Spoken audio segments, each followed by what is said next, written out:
How can I get rid of greenbrier in my flower beds without harming the good plants that are planted there? I can't pull up the vibe with all those thorns. And this is Jan from Portsmouth, Virginia. So we know greenbrier has a lot of thorns, right? But this is in a flower bed. So yes. How do you control those in a flower bed, you think?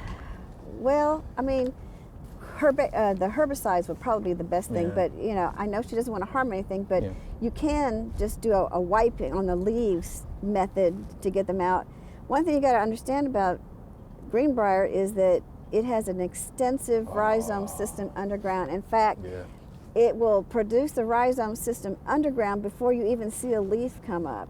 So pulling it up is going to be next to impossible. It's going to be tough. It's going to be tough. But the herbicide will help get rid of it because it will translocate down into the rhizomes. It may not get all of them, but as it keeps coming up and you keep doing that, you can get rid of it. And there is an extension publication, I think in the University of Georgia, that we can put on the website that might help. Might help with that? Understand the greenbrier and how it works. Yeah, it's going to be tough.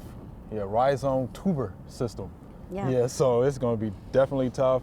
One suggestion I have though, if you just kind of cut it close to the ground as possible, and then use a sponge or a paintbrush, 41% glyphosate, you know, let the turgor pressure kind of pull it down into the rhizome, those tubers. That may help.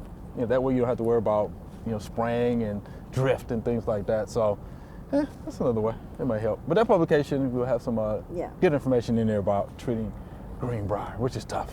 Yeah, and you know, it's a favorite, the berries of it are a favorite of birds. And the birds are the ones that help put it everywhere. Right. So, yeah. Yeah, it's instantly fertilized once it goes through the gut of a bird for the most part. We hope you loved the video. We would love for you to ask more questions. Be sure to leave those questions in your comments.